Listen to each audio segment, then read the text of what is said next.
widespread insecurity.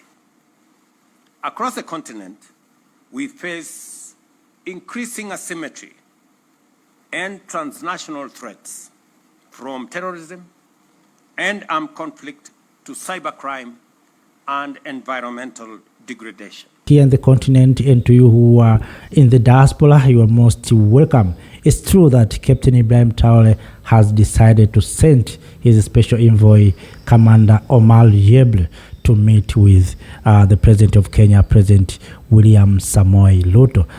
Many have asked why Captain Ibrahim Traoré has decided to send this commando to meet with President Ruto, few days after President Ruto hosted a U.S. General, Mr. Langley, a man who accused Captain Ibrahim Traoré to use gold reserve to protect himself. Why it is this time?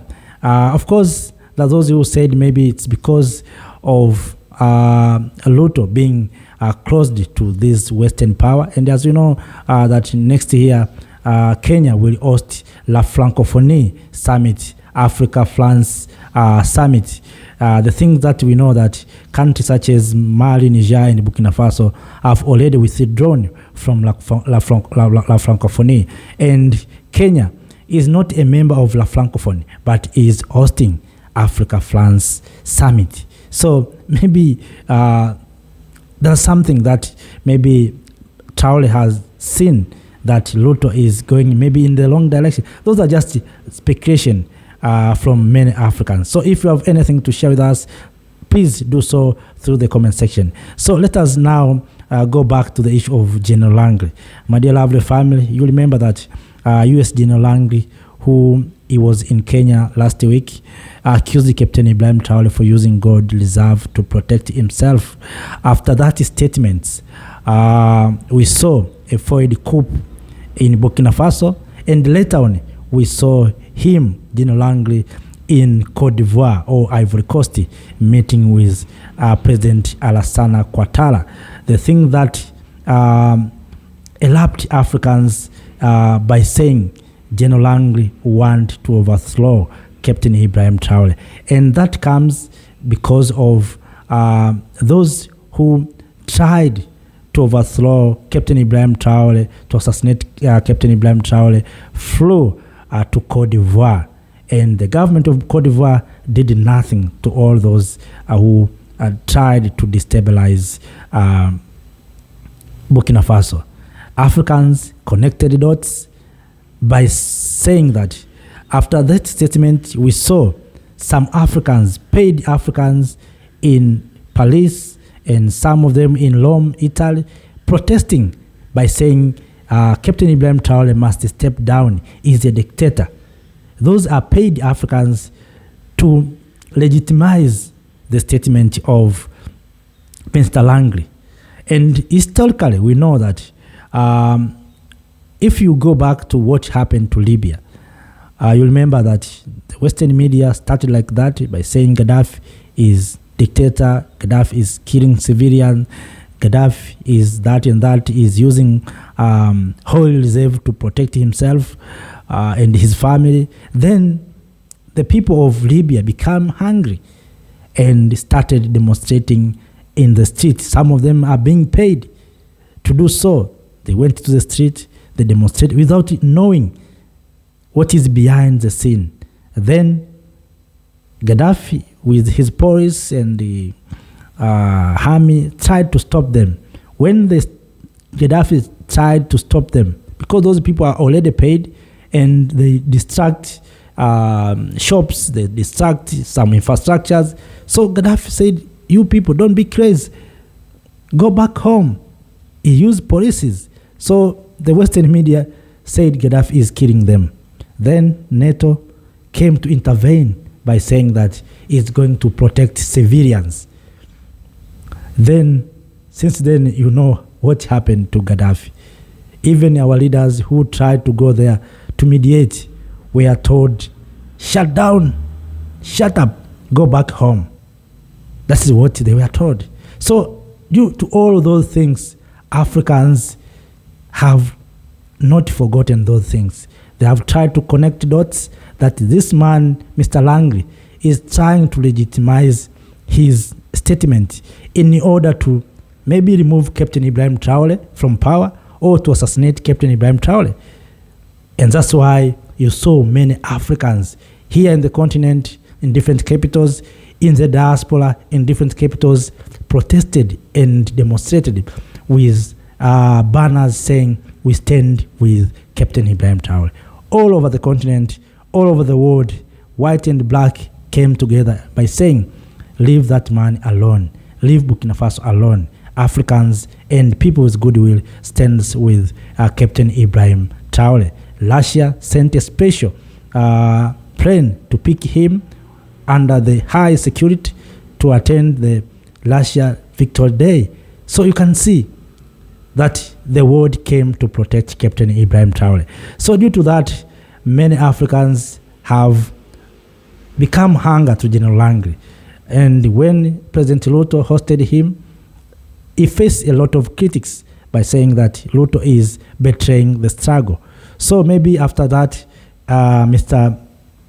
Traoré, Captain Traoré, decided to send his special envoy to meet with Mr. Ruto to tell him the truth that these young people are very hungry with you because what you are doing with these Western powers, you are betraying our struggle. We love you as our brother, as Africans, but what you are doing is not right thing. You have to change. Maybe that's what Traoré has said. But Ruto himself has said that Mr. Yeble, a man who was sent by Captain Ibrahim Traoré, brought a message of goodwill from Captain Ibrahim Traoré. Yes, it is a goodwill, and we hope Kenya and Burkina Faso will work together. But we need to be careful and vigilant about these people who are coming to us, who are trying to divide us. You know, one thing that the Western power are not happy with is the issue of Captain Ibrahim Traoré taking control of gold. So we know that people are fighting for gold, oil, and diamond. So when a leader came in and say, "Let us control our gold," it looks like it's the enemy. So we know these people, what they want from us. They want resources. So Captain Ibrahim Traoré has shocked them. And for me, I am saying this many times, for me, Captain Ibrahim Traoré is a prophet. That those who tried to criticize my words that, you know, he's not a prophet. I know we cannot all of us think on the same dimensions. We are different. But for me, Captain Ibrahim Traoré is a prophet because what he's doing is an amazing thing that even a normal leaders that we have right now, they have failed to do. Tell me how many African leaders who said, "We are not going to hire Chinese in these local roads. We are going to construct our own local roads by buying these agricultural equipment, construction equipment." Have you heard something like that? No. Many of our leaders announcing tenders, and because they are getting 10%, they feel okay because they are getting money without doing anything.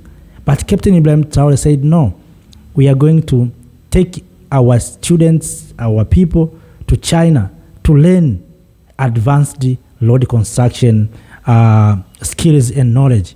Then they will come back and will give them excavators and machines to start building their own roads." And we have seen things happened. The same to agriculture. Captain Ibrahim Traoré was, when he came to power, the country cannot feed themselves. People are being died for hunger. But he said, "What's wrong with us? We have learned agriculture. We know how to cultivate. Let us go and buy machineries and equipments. Give to people. People, they will produce their own food. They will feed themselves and they feed the entire country. The surplus will be processed for export." And we have seen tomato processing plant being inaugurated.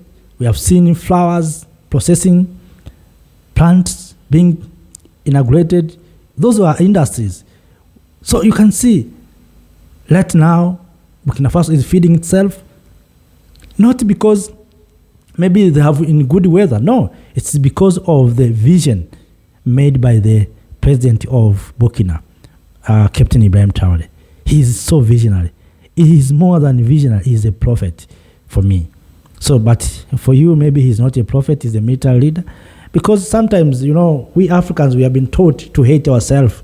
We believe that white people is the one who can become a prophet, or Arab countries, or is the one who is supposed to be a prophet. But when it comes to people like me, like you, black people, you see that that is not a good one. We have taught like that.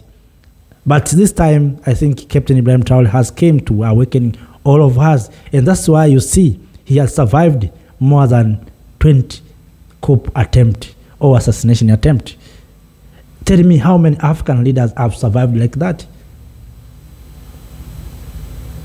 He is a prophet. He came purposely to this continent to help us, to awakening Africans, to send the message of hope to all Africans. So, my dear lovely family, I think you can understand what I mean. And as we go back to what Ruto is said and what people are saying to Mr. Ruto, those are just speculation. But all in all, we hope Mr. Ruto will get the message from Captain Ibrahim Traoré, and that message must change him and understand that young people right now want changes. Young people are tired of seeing leaders working closer to the West. We want Africans to have leaders who can create jobs. And you remember that Ruto is the one who he was calling for young Kenyans to get job abroad. Instead of creating jobs in Kenya, he wished Kenyans to go abroad, to go to Israel, to go to Yemen, to work as gardeners, as cheap laborers. So I think that was a long decision. And we saw Kenyans reacted, and we saw Gen Z being reacted. Some of them denied to go to work in abroad. And we know, all of us, how we were humiliated. We saw our sisters, the way mistreated in Arab countries, these housekeepers. So we don't want those kind of jobs. We want innovation jobs, creation jobs. We want the job. We have resources. If you listen to Ruto himself, he's talking very nice. He's a good speaker.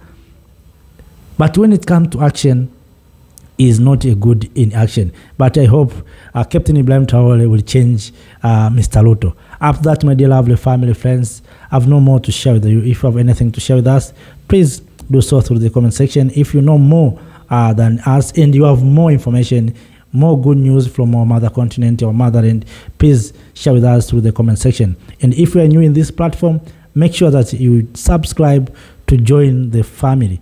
This is a family where we seek together to liberate this continent economically. Our aim is one, to unite and to have a united Africa. The Africa that can speak with one voice. The Africa that can have a single currency, single army, and one leader. That is the Africa that all of us, we dream that when we reach, maybe by the year 2063, we'll have a united Africa. Africa that have a good infrastructure, not colonial infrastructures. We want infrastructures that are uniting Africans. We want a free movement of people in the continent where people can move from one place to another without being asked for visas. If terrorists are not asked for visas, why good people are being asked for visas? So I think that's something we need to do as Africans, to make sure that if Europeans who divided us, they are moving free, why not we Africans? So the time has come for we Africans to come together to unite. Don't forget to like the video, to share also this video to many other Africans who are here on the continent and to those who are in the diaspora also. After that, let me say, stay in power. See you next time. Thank you. Thank you, Africa, Mama Africa. Oh, yeah. You make African great. Thank you, Africa. Thank you, Africa.